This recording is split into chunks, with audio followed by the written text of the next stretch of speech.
Man hum afdalul hujjaj? Sino ba ang pinakabukod tangi sa mga nag-hajj? Sabi ni Ibnul Qayyim, ang pinakabukod tangi sa kanila ay ang masipag sa kanila maggawa ng dhikr kay Allah subhanahu wa ta'ala. Lahat sila mabuti na mga nag-hajj, subalit ang pinakamabuti sa kanila ay ang maraming ginawang alaala kay Allah subhanahu wa ta'ala. So ano ang mga alaala kay Allah? Ang pinakamalaking alaala kay Allah, mga kapatid sa Islam, ay ang pagbasa ng Quran, pag-unawa ng Quran. Dahil sa katotohanan, ang pinakamabuting napapaloob sa mundo at sa kabilang buhay ay ang Quran. Kasi salita ng Allah. Salita ng Allah. Kaya, kung sino man ang gusto lumapit kay Allah, ay ang pinakamabuting ilalapit natin sa Kanya ay ang pagbasa ng Quran. Pagbasa ng Quran, pag-unawa ng Quran, pagsabuhay ng Quran, pagturo ng Quran. Ganon din ang ibang ibadat.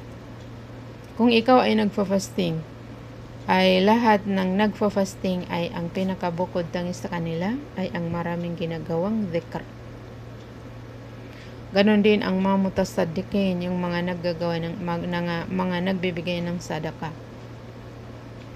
Ang pinakabukod tangi sa mga nagbibigay ng sadaka ay ang kung sino sa kanila ang maraming alaala kay Allah habang nagbibigay ng sadaka. Ibig sabihin, hindi lang sa linalabas mo ang pera mo, kundi ang puso mo ay malakas ang kanyang alaala kay Allah, na ginawa mo yan, binigay mo yan dahil gusto mo ang gantimpala ng Allah sa mga taong nagbibigay ng sadaka.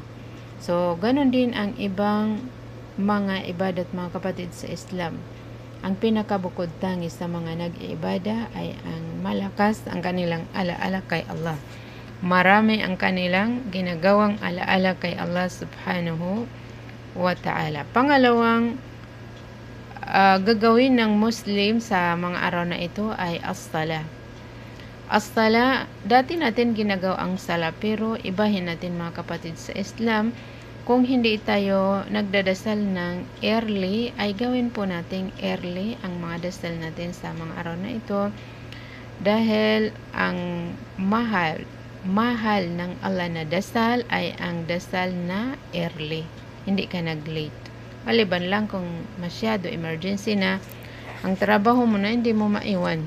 Kasi ipinahintulot naman yan. Pero as long as kaya natin, ay gawin po nating early ang dasal. Dahil yun ang ibig sabihin na Allahu Akbar. Ang Allah ang pinakamalaki. Mas malaki kaysa mga trabaho natin. Mas malaki kaysa mga kaibigan natin, mas malaki kaysa anumang ginagawa natin. At bukod sa gagawin nating early ang mga dasal natin, ay damihan natin ang mga voluntaring dasal sa mga araw na ito. Gawin natin paramihin natin ang mga voluntaring dasal sa mga araw na ito. Sabi ng propeta, sumakanya nawa ang kapayapaan.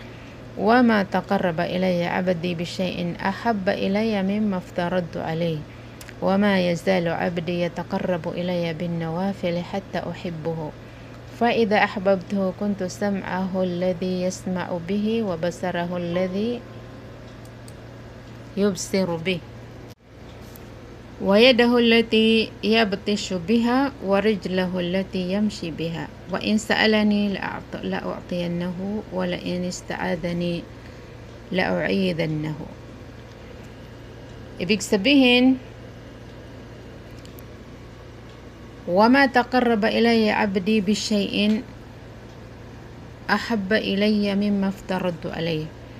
Walang linalapit sa akin ang aking alipin na bagay na mas gusto ko kaysa inobligado ko sa kanya. Ibig sabihin, ang pinakamamahal ng Allah na ginagawa ng tao ay ang inobligado ng Allah sa kanya. Mahal na ng Allah ang voluntary, pero mas mahal niya ang ginagawa mong obligasyon mo. وَمَا يَزَالُ عَبْدِي يَتَقَرَّبُ إِلَيَّ بِالنَّوَافِلِ حَتَّى أُحِبَّهُ. At pagpalagi na lumalapit sa akin ang aking alipin, sa pamamagitan ng paggawa niya ng mga voluntary ay mamahalin ko siya. Ibig sabihin, ang daan natin upang mamahal tayo ng Allah ay ang paggawa ng mga voluntary. So marami ang voluntary at ang pinaka lagi natin nagagawa ay ang mga voluntaryong dasal. At pag minahal ko siya, sabi ng Allah, ay magiging ako ang kanyang pandinig na pinapakinig niya at magiging ako ang kanyang paningin na itinitingin niya. Magiging ako ang kanyang kamay na iginagalaw niya. Magiging ako ang kanyang paa na ilinalakad niya. Ibig sabihin, ang gusto mo lang papakinggan pag minahal ka ng Allah ay ang mga bagay na ikakatuwa ng Allah. Yun ang sign na mahal ka ng Allah. Pag ayaw mo makinig ng haram, ang gusto mo lang pakinggan ay ang mga bagay na ikinatutuwa ng Allah sa iyo, ay sign na mahal ka ng Allah. Dahil ito ay hadithul qudsi. Pag ayaw mo tumingin sa mga haram, ay sign na mahal ka ng Allah. Ayaw mo tumingin sa haram, ang gusto mo lang tingnan ay ang halal. Pag ayaw mo gumawa ng haram, ay sign na mahal ka ng Allah. Ang gusto mo lang gawin ay ang mga halal, mga mabubuti. Ang pagkaayaw mo pumunta sa mga lugar na may haram ay sign na mahal ka ng Allah. Yun ang ibig sabihin ng hadith al-Qudsi na ito. Wa in sa'alani, at pag humingi sa akin, la'u'tiyannahu, ay talagang bibigyan ko siya. Wala in ista'adani, la'u'idannahu. At kung magpapakupkup sa akin, ay talagang kukupkupin ko. Masya Allah. So ano ang daan natin dito mga kapatid? Ano ang daan natin sa pagmamahal ng Allah upang mamahal niya tayo, at pag minahal niya tayo ay ito ang bubungahin niya sa atin? Maggawa tayo ng maraming voluntary. Either voluntaryong dasal, voluntaryong fasting, voluntaryong zakah, na yun ang sadaka, voluntaryong gawa, lahat ng kaya nating voluntary. Pangatlo na gagawin natin sa mga araw na ito ay as-siyamu li ghairil hajj. Ang mag-fasting sa mga hindi nag-hajj. Yung mga haji na nandoon sa Makkah, hindi sila mag-fasting. Tayo lang na hindi nag-hajj, ang kanais-nais na mag-fasting dito mula sa first 10 days ng Dhul Hijjah hanggang sa pang-siyam na Yawm Arafah. Kung hindi natin kaya mag-fasting sa mga sa siyam na araw na ito, kasi hindi tayo pwede mag-fasting sa pang-10 kasi yun ang Eid, ay kahit sa mga Monday, Thursday na dadaan sa mga sasakop ng mga araw na ito, o di kaya kahit yung Yawm Arafah lang. Yawm Arafah kasi yun ang pinaka malaking gantimpala ang fasting doon. Makukuha natin mamaya. Ano ang gantimpala ng fasting sa Arafah? Yukafiru sanata al-madiyah wal-baqiyah. Ipapatawad ng Allah sa'yo ang mga kasalanan mo na isang taon na nakaraan at ang future, ang darating, ang susunod na taon. 2 taon ang ipapatawad ng Allah, ang previous at saka future na 1 year. So, napakalaking opportunity ito mga kapatid sa Islam. Sabi pa ng sugo ng Allah sa makaninaw ang kapayapaan, man sama yawman fi sabilillahi ba'adallahu wajhahu anin nari 70 kharifa. Sino man ang mag-ayuno ng isang araw fi sabilillah, sa landas ng Allah, ibig sabihin nagfasting siya upang matuwa ang Allah sa kanya. Upang matuwa ang Allah sa kanya, ay ilalayo ng Allah ang kanyang pagmumukha sa impyerno, na ang layo niya ay 70 years. So how much more kung dito ka mag-fasting? Kaya kanais-nais na kung kaya natin ay mag-fasting tayo sa mga araw na ito. Kung nag-intention ka kapatid sa Islam nagagawin mo ang mga ito bago pa sumapit ang mga araw na ito ay nag-intensyon ka tapos nagkasakit ka. Ang babae ay nag-intensyon na mag-fasting tapos dumating ang kanyang regla kaya hindi nag-fasting ay dahil sa kabaitan ng Allah ay ipapasulat niya sa kanyang mga anghel na ibibigay sa iyo, ipagkakaloob sa iyo ang mga gantimpala nang napag-intensyonan mo na gagawin mo dito na hindi mo nagawa dahil nagkaroon ka ng reason, valid reason. Kaya pagsikapan po nating mag-intensyon ng marami bago pa sumapit ang mga araw na ito. Ituro din po natin sa ating mga anak kahit hindi pa sila nagkaedad ang pagkadakila ng mga araw na ito dahil sa kabilang sa kabaitan ng Allah na ang ginagawa ng mga bata na hindi pa nagkaedad ay pinapasulat na ibibigay sa kanila sa kabilang buhay. Itinataas ang kanilang mga antas, rinirecord na para sa kanila ang lahat ng ginagawa nilang mabuti bago pa sila magkaedad. Subalit kung magkakamali sila, magkakasala sila ay hindi ipapasulat ng Allah na ipaparusa sa kanila sa kabilang buhay. Kaya sanayin din po natin ang ating mga anak, ituro natin sa kanila ang kadakilaan ng mga araw na ito. Pang-apat po na nararapat na gagawin natin sa mga araw na ito ay ang at-takbir wa tahlil wa tahmid, tulad ng nabasa nating hadith kanina. Sabi ng Allah subhanahu wa ta'ala, liyashhadu manafi'a lahum wa yadhkuru ismallahi fi ayamin ma'lumat. Liyashhadu para masaksihan nila ang mga kapaki-pakinabang sa kanila. Ang tinutukoy dito ay ang mga nag-hajj. Pupunta mag-hajj sila para masaksihan nila ang mga kapaki-pakinabang sa kanila at upang makagawa sila ng alaala, maalaala nila ang mga pangalan ng Allah sa mga araw na kilalang mga araw. Kilalang mga araw. Anong kilalang mga araw? Yung first 10 days ng Dhul-Hijjah. Sabi ni Ibn Abbas, ang mga kilalang araw na ito ay ang first 10 days of Dhul-Hijjah.